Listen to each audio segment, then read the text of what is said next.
All right, so this is a suggestion via Discord. The name of the video is How Americans Are Paying for Vacations.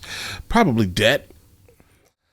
To be honest, it's probably copious amounts of debt. I mean, look at our national debt currently. They're probably just swiping their credit card and paying minimum payments, right? And racking up the interest and never actually paying down the debt that they're creating. This is what's our problem is currently. I mean, all right, let's go ahead and jump into this immediately. Let's see where this takes us.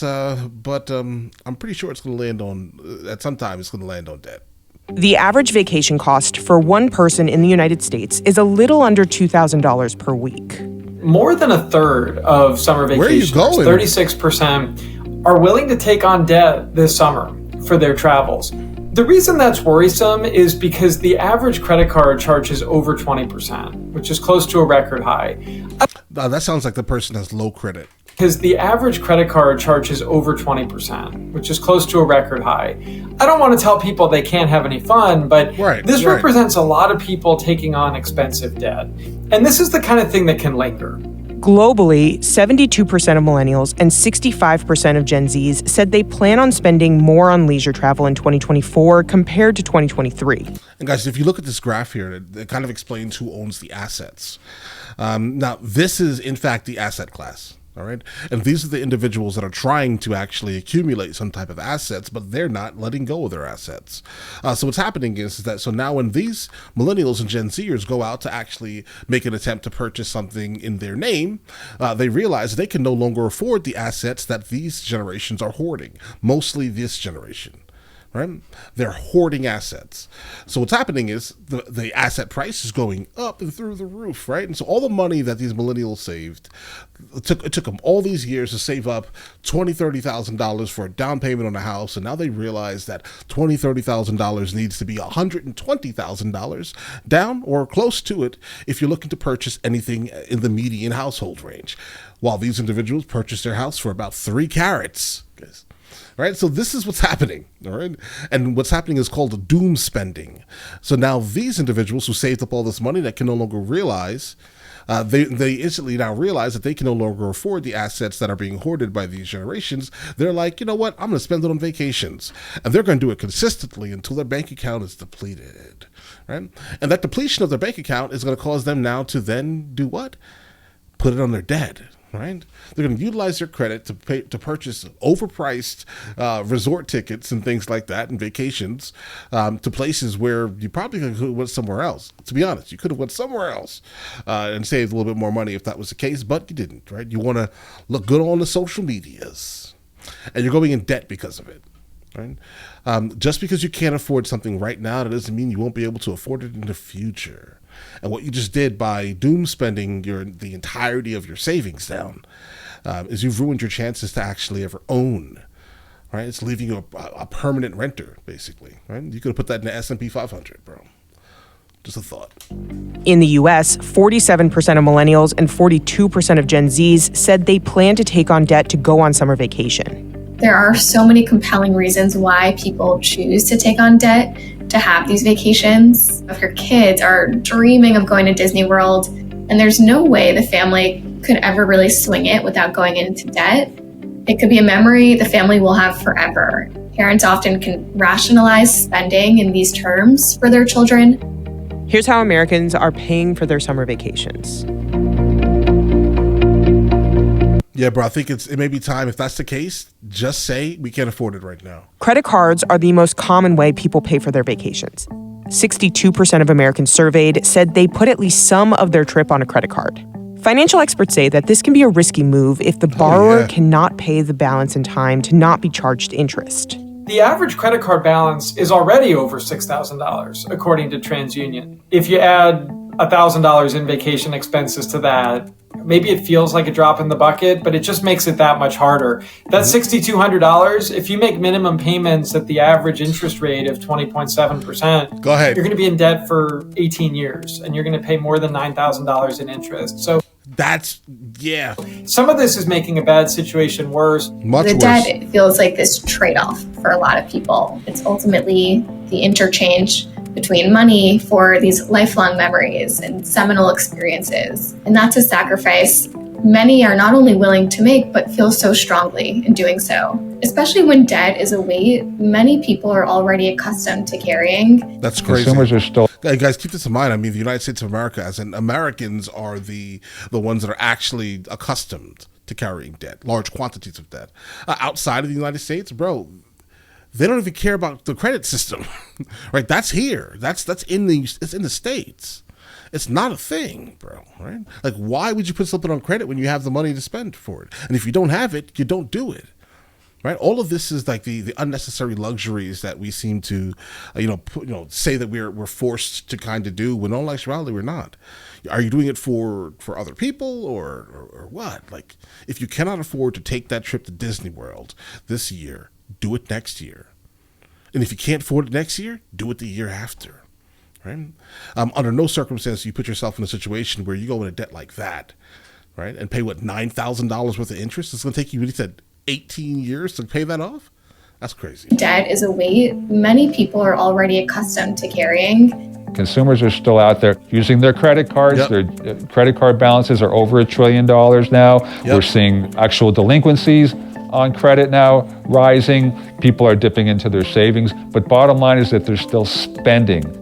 Not all credit card users are paying interest. 43% of Americans said they used their credit cards to pay for their trips, but paid it off in full to avoid interest. Like, guys, I can give you an example here. Under no circumstance I will put anything on a credit card that I cannot pay off. Right. So for example, if there is a camera that I need to purchase for some reason, right? For example, this reason, what I will simply do is make sure that I have the money in the account specifically to pay it off, right? But I will utilize credit like that, right? So at all times, I can go in and just pay it off 100% if I need to. I can put it, a month and a half or so, 2 months. But the moral of the story is that under no circumstance do you allow that interest to accrue, all right? You want to stay away from that interest at all times, right? So if you can, pay everything on a credit card. If you want to work on your credit, pay everything on a credit card, but make sure you have that amount of money at the end of the month or the billing period, etc., that you can pay that off in full. Don't carry over month by month. This also comes with the perk of accumulating rewards points. Use those rewards points and miles. Put those to use. But it doesn't make sense to pay 20% interest just to get 2 or 3 or 4% cash back or airline miles. In order to avoid interest while still having more time to pay off the credit card balance, some vacationers choose to open a new credit card that provides them with 0% interest for a set period of time. The risk here is that once the term expires, the rate goes way up. All the way up. Another option vacationers are considering is taking out a loan for their trip.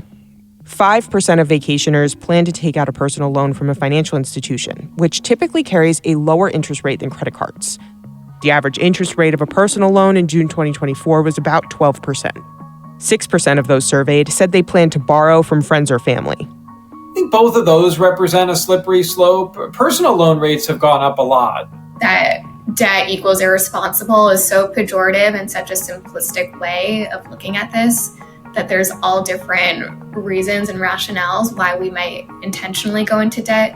People don't think taking out a mortgage for a home and making this a lifelong investment is irresponsible, but it can be a really bad investment in a lot of cases. It could so be. You have to consider, where is it important for you to invest your money? And maybe it is this trip with these lifelong memories with your family that you'll never get back. That's valid. Another option also is loaning money to yourself out of a 401k account. A loan is different from a 401k withdrawal. Withdrawals have different rules and tax implications. Loans are not permitted from IRA or IRA-based plans. The reason someone may go this route is instead of paying interest to a financial institution, they would pay themselves back over time with interest. That payment will go back into their retirement account and eventually accumulate compound interest. Right. Borrowing from your retirement plan definitely worries me because really the biggest predictor of future returns is time in the market. So even though we don't know what stocks are going to do this week or this month or this year, over the long haul, they've been massive wealth builders. So I feel like that would be more of a last resort if there's kind of an emergency. Going on vacation is not an emergency.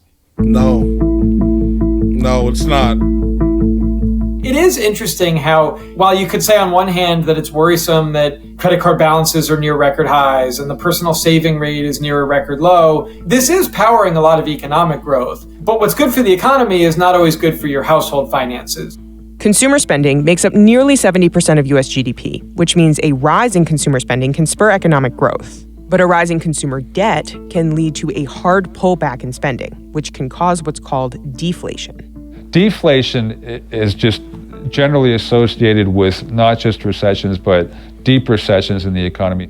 A recession occurs when there's, quote, a significant decline in economic activity that is spread across the economy and lasts more than a few months. I'm gonna be honest, that's what we need.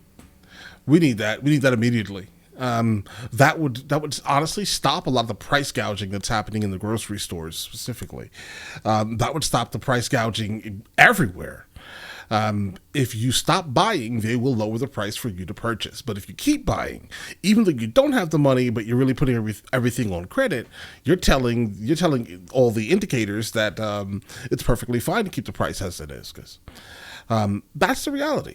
Right? I mean, historically speaking, deflation means that prices are actually coming down. And the reason why prices are coming down is because people aren't spending money. The reason why people aren't spending money is because they don't have jobs and they can't afford to go out and take a trip to Hawaii or go out and buy a new Lexus or do those kind of things. They're just kind of trying to tread water and they're not even doing that. So therefore prices are going to have to keep coming down. It's important to remember that there's not just one consumer story. You have the same consumer that might be out there spending on travel, going to events, whether it's concerts or sporting events, which we are seeing very, very clearly, and that's driving some of these travel trends.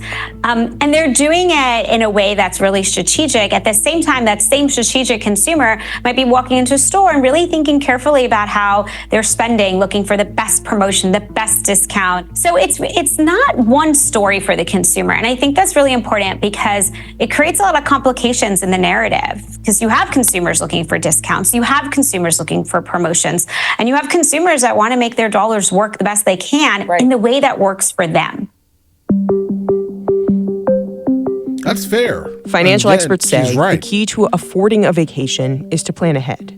Advisors say the first step is figuring out what you want to spend and to set a budget for the trip. This is our allowance for food, and this is our allowance for trips or activities. So you can kind of make sure your behavior is consistent with your values, because money on trips can feel like monopoly money. I had a client I worked with who decided they were going to stay in an Airbnb and they were going to cook all of their food. So they were going to save on food and they were going to splurge on this boat trip they were really excited about. And it felt like a compromise. The next step after establishing a budget would be making a plan to save. You can start small and daily. Maybe you're going to set aside a little bit of money each day or each paycheck to this dream vacation. And it can be helpful to have kind of a calculation set up. On top of setting aside the money, you can also find small ways to save on costs to make the most of your trip. There are plenty of ways to save. You can have fun on a budget. You can use your frequent flyer miles or credit card points. You could be open-minded about when and where you go. Kind of zig when others zag. Maybe travel in the off-season or the shoulder season, or drive instead of fly, or travel midweek instead of on the weekend. If you can let the deal dictate the destination, that can really help you out. Flexibility is key. There's times when you just have to be realistic. If you financially can't swing a vacation, can you get creative? Can you find a way to take a break from your life or mimic a vacation without the big expense? Maybe even do a staycation. I think that's an underrated option. This idea of playing tourist in your local area. So there's a way to have fun without busting the budget. Nearly half of Americans said they plan to skip their summer vacation, with 65% of them saying affordability was the main issue. I would expect that number to go up a lot faster coming up. I worry about both of those extremes. You have the people that are paying 20 or 25 or 30% extra to go on vacation, which is not great. But then you also have a lot of people skipping the trip entirely, which may be regrettable later on. There's a ratio between the money being spent and the amount of time of your trip, and only you can decide if that experience, the memories of the 5-day vacation, is valuable enough to commit to having to worry about paying it off for months in the future. The biggest takeaway I got from this video here is that they did point out something incredibly useful. But that would take a lot of strategy, and also discipline. And I think that with the rates of debt that we currently have, I'm not sure the overwhelming majority will have the financial discipline to actually do this here. But the biggest takeaway is utilizing your credit cards, right?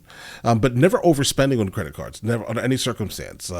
Beginning of the month, utilize it, put your check away.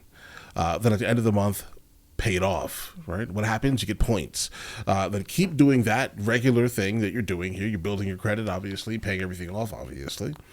And then the points that you actually do have, you're getting, use those towards the flight that was super expensive, right? That's the biggest takeaway, because that's kind of what I do, right? It makes all the sense in the world to me, because it's like, bro, just spend only what you can afford. Never spend more, right? If you don't have the money to pay it off in full, don't use it, right?